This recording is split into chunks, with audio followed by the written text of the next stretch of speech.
going to be reading this book for if you have any siblings. Or kids if you're an adult.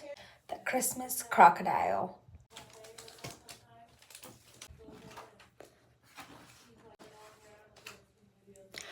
The Christmas Crocodile didn't mean to be bad. Not really. Alice Jane found him on Christmas Eve under the tree. He wore a red bow around his neck. It was lovely, except he ate it. Then he ate a couple presents, just little ones, and he gnawed on Father's shoe, ate the wreath in the hall, and ran away with the Christmas roast, a big one. He was eating up Christmas, and no one knew what to do with him. Send the beast to Africa, huffed Uncle Theodore, who had once hunted wild game there. He must be put in an orphanage, fretted Aunt Figgy, who worried a lot, especially about orphans.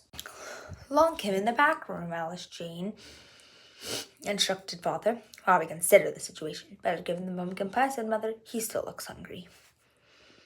Alice Jane crossed her arms and tapped her toe while the Christmas Crocodile slunk into the bathroom. She closed and locked the door with a firm click.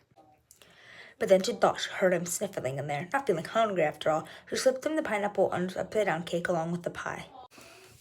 We could make him to a pair of shoes, said Uncle Theodore, who was busy considering things back in the parlor. Or a pet for some orphans, said Aunt Figgy. I wondered whose presents he ate, said Uncle Edward, who finally finished eating all the fudge the crocodile had missed and could now speak. He's nice, said Aunt Jane. Maybe we could keep him. Unheard of, protested Aunt Figgy. But it's Christmas, said Alice Jane. Irrelevant, Uncle Theodore. He's just a little hungry, that's all, said Alice Jane. Perhaps the zoo would take him, said Father worriedly. He needs a real home, cried Alice Jane. We'll think about it, dear, said Mother, and she sat him all to bed.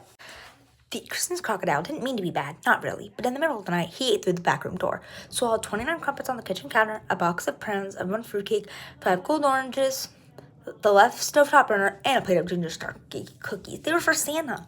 Then he crept upstairs. One door was open just a bit. He nuzzled it open a bit more. Inside he found tasty talcum powder, a feathered boa that tickled his tongue, and a swig of perfume, just right.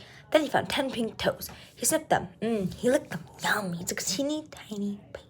Ah! Aunt Figgy screamed, shivered cobwebs in the attic, and made the dust dance on a bottle of wine in the cellar. I'll save you, roared Uncle Theodore, walking with a start from a dream about cannibals. Run for your lives, shrieked Cousin Edward. There's blood, gasped Aunt Figgy, pointing to a pinprick of red on her little toe. Where is he? Asked Mother. The Christmas Crocodile didn't mean to be bad, not really. They found him hiding under Alice Jane's bed. He tried to wag his tail in a friendly fashion, but it was too cramped. Into the cellar with him, commanded Father.